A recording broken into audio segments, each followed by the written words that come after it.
This is the very sad story about the Nellie Gail Ranch Owners Association, my goats, coyotes, and me. Goats make terrific fire breaks because they eat weeds like crazy and they keep weeds down under 4 inches. Okay, so we've had goats off and on for many years at our house. We've lived here in Nellie Gail for 48 years. And for the last few years, we have not had goats. But when the Altadena fires and the Palisades fires erupted last year, we thought, boy, we should get goats back because they keep the weeds down so thoroughly and they make a nice fire break behind our house. So we got these miniature Nigerian goats, which are just great little goats. The Nellie Gail Ranch Owners CC&Rs recommends a fire break around your house with weeds not higher than 4 inches, and that's what we're trying to do. This is the photo of our very first goat, and notice that we have a split rail fence to keep the coyotes out. Split rail was not successful, so we had to change to a 6-foot chain link fence, and this picture was taken over 40 years ago. The fence you're seeing here was approved by the Nellie Gail Ranch Owners Association. This fence could only be 6 feet tall because that was the rules of the association. I sure would have made it 10 feet if I could have. Well, last year we got 5 new, really cute little miniature Nigerian goats, and we put them behind this 6-foot fence, and we, of course, hoped that it would be big enough to keep the coyotes out. And this was the beginning of our nightmare with coyotes and the Nellie Gail Ranch Owners Association. Well, coyotes made it over this fence quite easily, and we came out one morning and there was 3 of our goats completely mangled, killed by coyotes. So we had an emergency situation here. We had to somehow raise this fence to keep coyotes out, and we didn't have time to go through paperwork and approvals. We wanted to keep our 2 remaining goats alive, of course. Well, this is what it looks like when a coyote killing your pets and your goats, and this is what we were trying to prevent. We didn't have time to go to the association and spend months doing it and then get turned down, which we would have. So this 6-foot fence just was not adequate. So what I did is I added a 2-foot extension to the top of the fence. I still had 2 goats running around the yard, so I did not have time to go down and spend 2 months asking the homeowners if I could do it. The other problem is their fences, the limit is 6 feet, so there's no way they would have approved it. And the material is not what they suggest in the CC&Rs. So I would have wasted a lot of time trying to get it through the HOA or the Nellie Gail Ranch Owners Association, and they would not have approved it anyway, just like they're not approving it now. The extension is made of a nearly invisible mesh. You can see that you can actually look right through it, almost like plexiglass. But I also added blinking red lights that are supposed to be anti-coyote. It's supposed to scare off the coyotes. I found out real quick that the coyotes didn't care at all. It didn't scare them a bit. So these were pretty much a waste, but they are still on my fence. Well, coyotes jumped over my 8-foot fence like it was nothing, and they came in and they killed 3 more of my goats. So my goats were being killed at an alarming rate. Well, I was ready to give up on the goats, and then we were driving along and I saw this 45-degree addition to the top of the fence that Caltrans uses on their fences that they use to keep coyotes and other animals and varmints off the freeway. Well, through all this fence experimentation, I actually lost 5 more goats in addition to the 3 original goats I lost. So at this point in time, we've had 8 goats killed. So I decided that I would use the Caltrans design, and hopefully that would work to keep coyotes out of my yard. So I put a 45-degree addition to the top of the fence, which now makes it 9.5 to 10 feet tall. And I replaced the goats that had been killed, and this worked fantastically well. Here's a current picture of my fantastically invisible fence and my 4 goats. Well, I finally got my fence fixed so that the coyotes could get in, but then Nellie Gail Ranch homeowners sent me this wonderful letter saying that my fence is over 6 feet tall, it's not approved, and that I had to get together with them and see if I could get it approved. But I knew that was not going to happen because my fence was over 6 feet tall. So that broke the CC&Rs, and it was not made of the materials that they say were allowable and compliant. Well, then the Nellie Gail Association changed their complaint to your fence is not compliant due to height, aesthetics, and material. So it went from just height to adding aesthetics and material. Man. The main complaint in the letter that I got from the Homeowners Association is that my fence was over 6 feet high. Well, you can walk all over Nellie Gail, and there are tons of fences over 6 feet high that have either been approved or are illegal. And there's just tons of them. I'll just put a couple pictures here, but there's a lot more than this. Here's a 5-foot metal fence with a 3-foot barbed wire extension on the top of it. Here's at least a 12-foot gate, and gates are part of fences. And there are no exceptions for gates or tennis court fences in the CC&Rs. Okay, here's an 8-foot wood fence. I don't know what kind of fence that is, and it's covered with mesh wire. Here's a metal fence with mesh just like on my fence. And another one, metal fence with mesh wire just like on my fence. And how about a split rail fence that has a 3-foot extension on the top made of mesh wire like mine?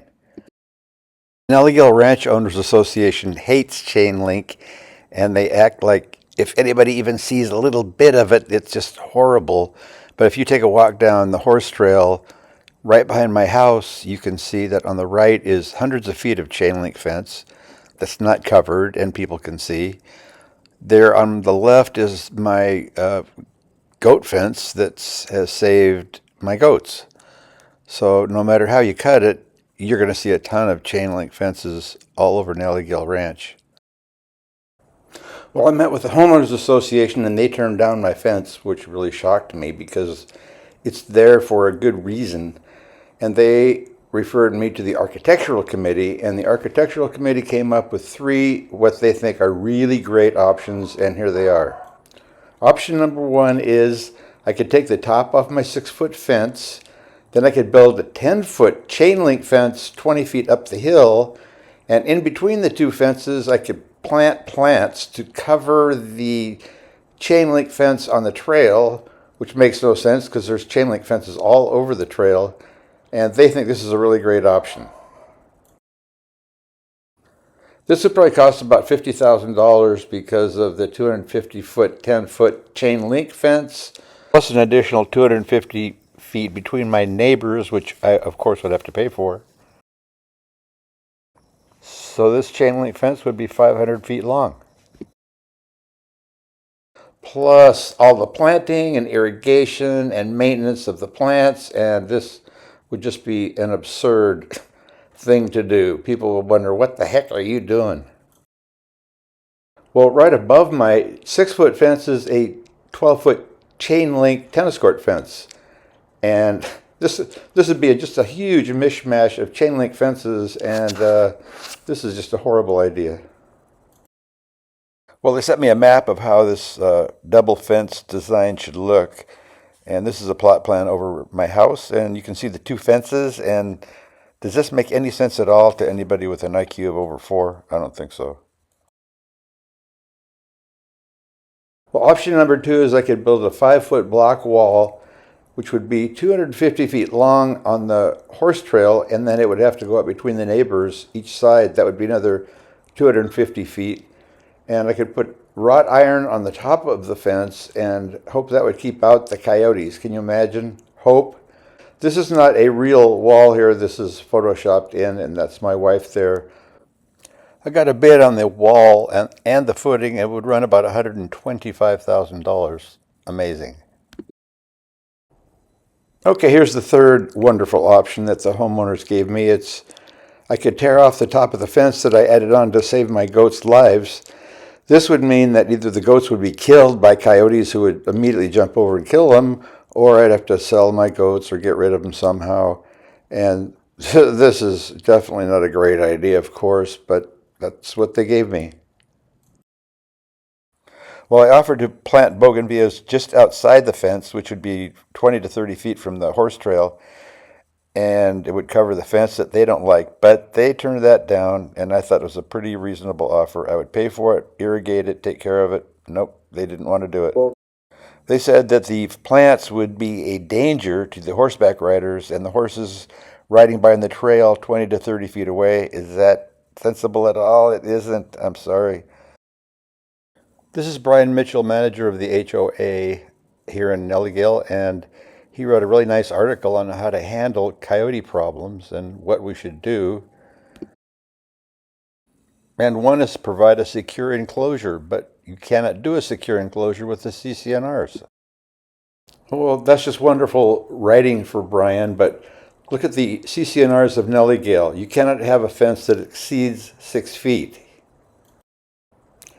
Well, to find out what Caltrans does to keep coyotes off the freeway, I did a search, and this is what I came up with. Caltrans says you need an 8 to 10 foot high chain link fence, and you need at least 1.5 feet offset at the top, a 45-degree offset. So I pretty much designed my fence after what Caltrans did, and these keep coyotes and other varmints off the freeway. They prevent accidents, and Caltrans has done a lot of research on it to try to figure out how to successfully keep animals off the freeway and prevent accidents. And here's the brochure and the plans that they use to make their fences. Here's an enlarged blueprint of what Caltrans uses to design their fences. And here's a close-up of the dimensions and regulations, and notice it's a 10 to 12 foot high fence, not 6 feet. You see 6 feet anywhere? And of course, we're limited to 3 types of fencing. One is split rail that looks like this. This is a Nellie Gail fence. This fence is really worn, really looks bad, falls apart frequently. I would like to ask the homeowners that. Is this what you mean by architecturally compliant? Okay, here's the second type of fence that the CC&Rs allow us to have. And this is what's called a grape stake fence. And after they get weathered, they look like this. They look horrible. And here's how efficient grape stake fences are in stopping coyotes. They don't stop them at all. They just leap right over them like they're not even there. And here is the third type of fence that we are allowed to have. This is a metal fence. This is, if you walk the trails in Nellie Gail, you'll see fences like this all over the place. They get rusted. They look terrible. Is this another compliant fence? And oops, what do we have here? Chicken wire. A wire mesh has been there for years. Here's a coyote easily going through a metal fence with 3 5/8 inch spacing. It's just like nothing to them. Okay, here's Nellie Gail's own split rail fence, and what do you know? They have mesh wire attached to it, and that's been there for years. Brian Mitchell says my fence is piecemeal. Does this look piecemeal?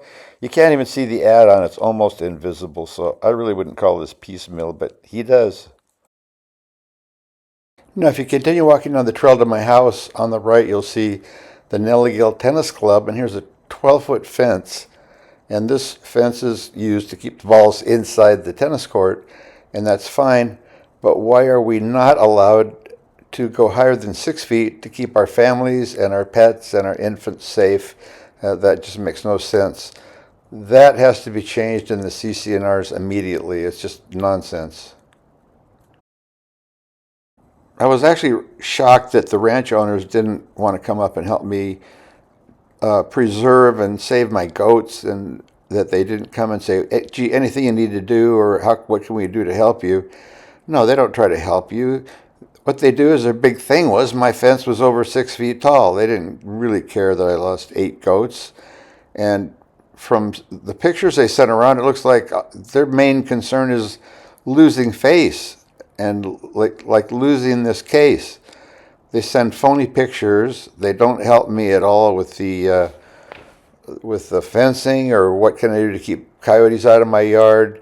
There's numerous things they could do to reduce the coyote population in Nellie Gail, like these coyote traps, but I don't ever see them around anywhere. They do nothing to reduce the coyote population, and you cannot put a fence up that will protect your family and your pets from coyote incursions. So this just makes no sense. The CC&Rs need to be changed. Well, here's a photo of my goats behind my beautiful fence, and notice how pretty it looks. There, you can hardly even see it, and the goats are furiously working to give me a good fire break there. Okay, here's a panoramic of the entire fence. Does this look architecturally unsound or unbeautiful?